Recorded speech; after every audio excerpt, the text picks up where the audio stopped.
So I wanted to start by asking about the fact that you're always referring to your body in the third person, and you talk about the human as an apparition of technology and the body as a vessel.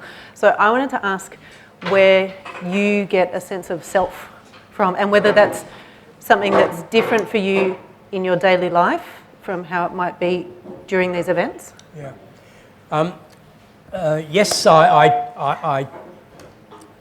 I'm speaking in the first person now, but there's a deliberate attempt to speak about a person, as an object, as a body. And when I'm doing this, it's not a kind of a Cartesian split between mind and body. When I talk about the body, I mean this physiological, phenomenological, interacting and aware body in the world. And in object-oriented ontology, for example, an object is something that you can't reduce to its basic components, nor can you evaluate through its effects. So the object has an existence in itself and is always in withdrawal from other bodies and other objects.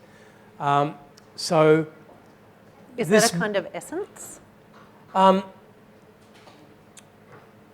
Well, I guess having read a lot about Wittgenstein, a lot of Wittgenstein and also Nietzsche, the two comments from them that I remember, Wittgenstein says there's no that thinking doesn't have to be constructed as within your head.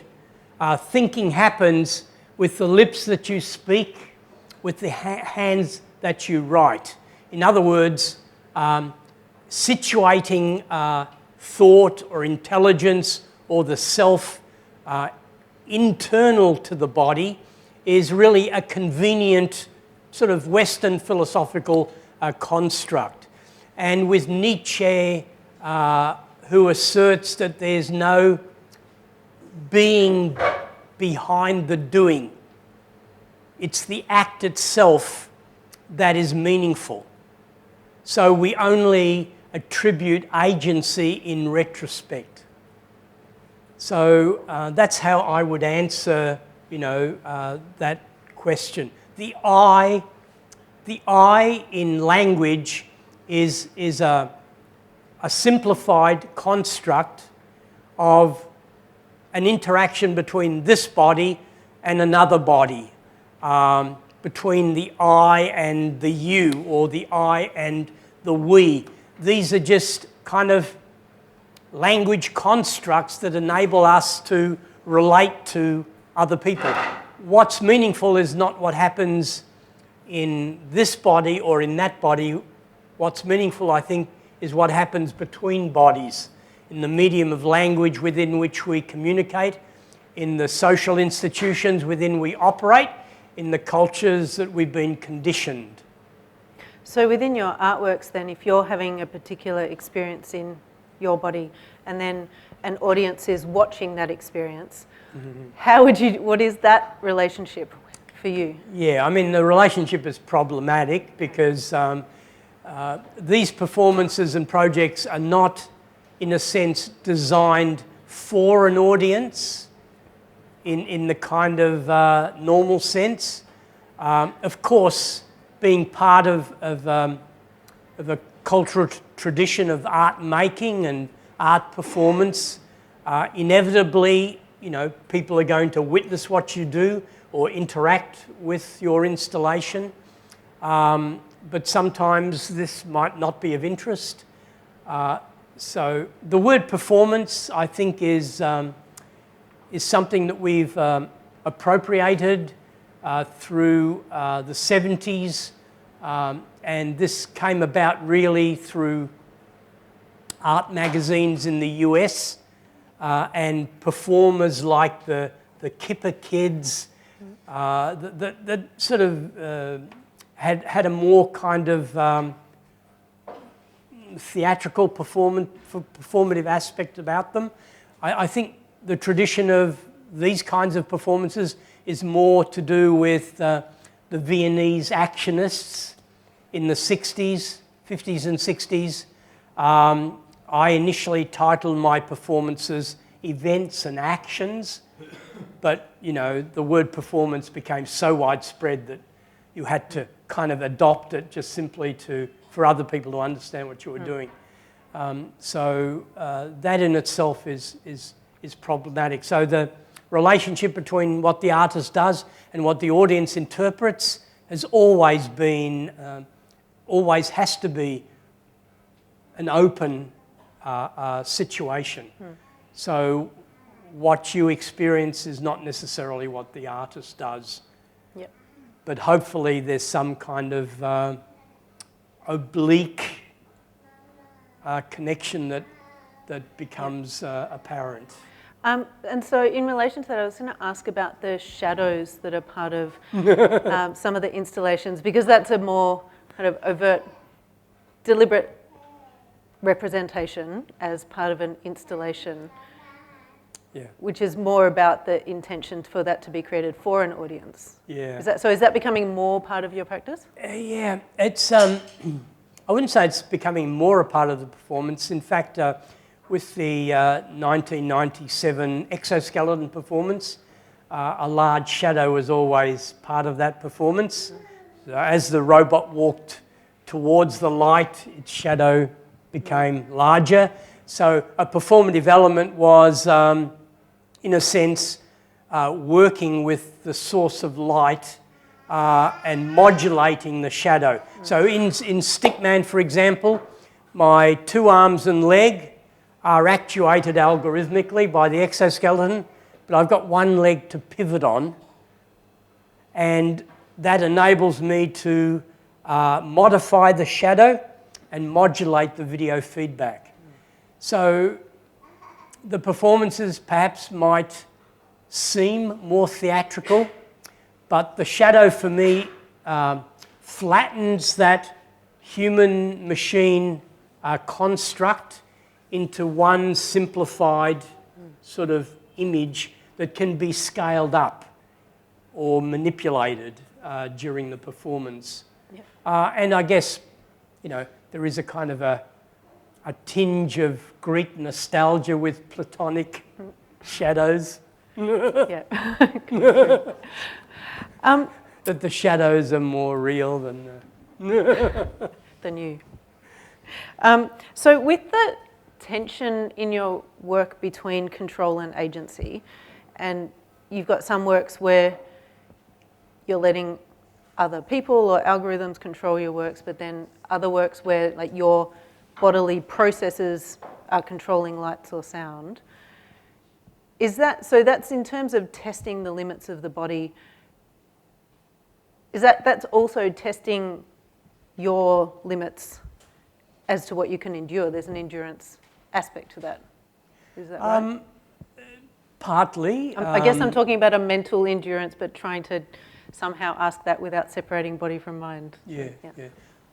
No, I mean, there's you know, from the suspension performances, the physical difficulty is apparent. There's no medication, no anaesthetic used. On the other hand, you know, those performances were 15 minutes to 50 minutes in duration, whereas 5 days, 6 hours a day continuously, you know, that involved a kind of a durational challenge. So there's always been a physical embodiment and a technical sort of complexity or difficulty. But you kind of go with it and hope that you can manage it. Yep. But there's no special training aside from just being sort of generally active, generally fit. Yep. And so I also wanted to ask, you've said before about the fact that our bodies and our senses are defining the kinds of technologies that we create, and that those technologies are surpassing the capabilities of our bodies, and therefore maybe we should be designing our bodies to fit with the technologies instead, and which kind of goes with your idea of alternate architectures, which is architecture kind of implies there's this sense of design. So I'm wondering, is there, because you still talk a lot about the body and the technology, but in how you think about it, is there any sense in making that separation between bodies and technology for you? Well, no. In fact, one can argue that ever since we become hominids, develop bipedal locomotion, two limbs become manipulators, we begin to construct artifacts, instruments, machines. So in a sense, technology has always determined the trajectory of human civilization. I've never seen technology as a kind of alien other, or as a kind of threatening construct. On the other hand, I'm neither utopian nor dystopian in terms of how technology. I mean, the problem is managing the technology. And what's seductive about technology is that new instruments and machines generate unexpected information and allow unexpected operational capabilities. And this in turn generates a curiosity to go further. There's really no distinction made between the biological body and the technology as such. It's just a convenient way of speaking about operational systems and how one can extend and make them more subtle, more precise, more robust. Yeah. Okay. And so some of those technologies that you've created, like you were mentioning, your arm was created in 1980. They're very early developments in terms of the technologies that you're using, both those kinds of like mechanical technologies, but also programming technologies. Is it frustrating to you that a lot of those technologies just get used for really mundane things once they get developed by private corporations? Yeah. I mean, I think there's always going to be a sort of a utilitarian sort of application to lots of these technologies, but as an artist, all of these projects are aesthetic gestures. They're not meant to be although some of the projects have been pretty much state of the art. They're not meant to be. They're done in short amounts of time with limited funding. So you can't match, institutions and organisations who can hire, a multitude of programmers and engineers. I mean, the robotics done by Boston Dynamics, for example, are so seductive and uncanny, but that's only going to be possible through corporate, intervention, corporate funding. So as an artist, I've made a career out of being a failure. Nothing that I make or perform has turned out the way that I intended or imagined. Even the third hand was never completed. If you look at the third hand, it's positioned on the right arm, and it has wrist rotation, it has grip and pinch release, but there's an empty space in the third hand attachment where the third hand was meant to be rotated as well around the arm. And that would have introduced an additional capability that would have been very, very seductive, not only in terms of performance, but in terms of what you could do. Almost all of these projects could be made more sophisticated in terms of both the technical expertise and the capabilities that you could generate with them. But they never have been, and you just sort of move. And they're now beginning to 3D print, for example, an ear using skin cells, using cartilage cells, and close to doing, attaching it to a human body. This has been done in a, as a surgical construct in a very sort of outdated way. Yep. Having said that, this was done in 2006, and since then, people have sent me clippings whereby in China, in Russia, and in the United States, they have constructed an ear on an arm for a person who's been involved in an accident, for example, and lost their ear, and then they've, relocated that ear to the side of the head. So why was the arm the most logical? Yeah, the skin of the arm is very flexible, very ear-like. It's the skin there is very thin, very sensitive, very ear-like, and also in terms of a male body, not so much hair there. You wouldn't want a hairy ear. And also anatomically, it was a safe place because the ear on the side of my head, I was warned that might cause partial face paralysis had we attempted to do it there. Yeah. So I couldn't get anyone to assist. Yeah. I'm going to ask one more question, which sounds slightly morbid, but you talk about the fact that that death for us now means disconnected from technology, and you've also talked about the fact that the right to death is as important as the right to life in terms of turning off life support systems. So it's interesting, in Victoria, just recently they've made that legal. Assisted dying is now legal in Victoria. Yeah. Yeah. Hey. Yeah.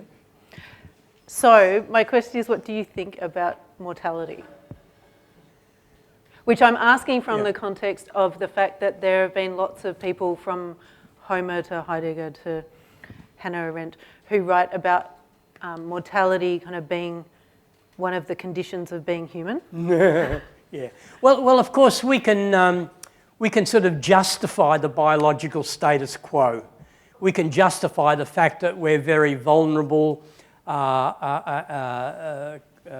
of living things, and that we have a limited lifespan, and this body has to gulp air continuously to extract enough oxygen to stay alive.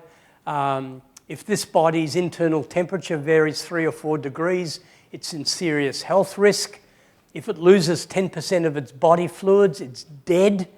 We can accept the biological status quo and poeticize it, philosophically justify it in the Heideggerian sense that life is authenticated by death. On the other hand, you can examine the human body and realize that it malfunctions often. It's very soft and very easily damaged. It can be contaminated by microbial life that it can't even detect, that can be fatal. So can we look at the design of the human body and perhaps generate alternate architectures that might produce an extension of our sensory and cortical capabilities, might extend our lifespan. I think simply biologically extending our lifespan is not necessarily the way to go, because I think biologically we're soft and vulnerable creatures, and we're only going to extend it to a limited degree.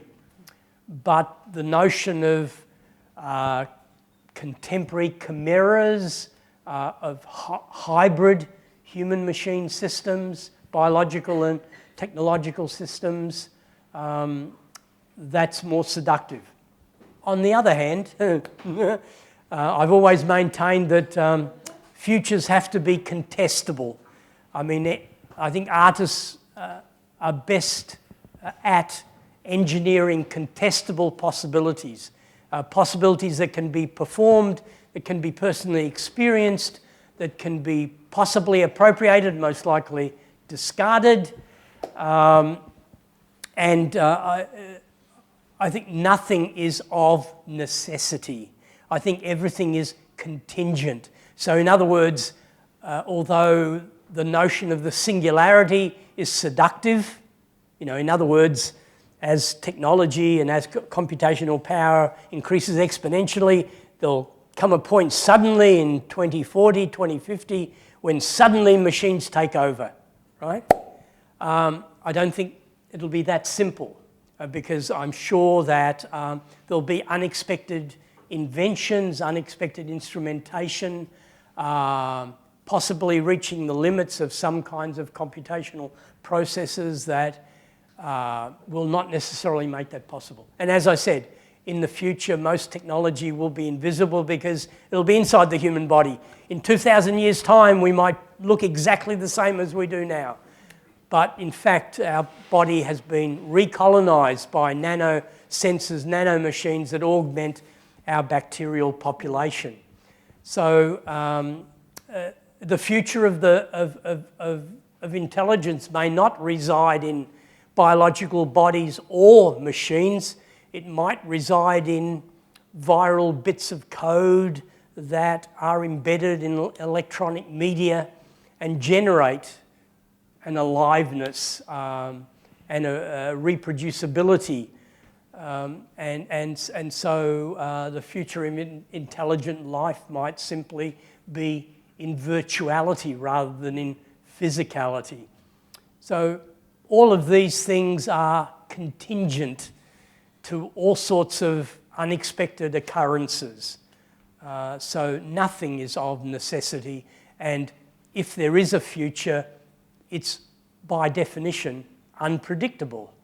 Otherwise, it would not be a future. If you could predict the future, I mean, then you're collapsing it into a present, and always present and always predictable.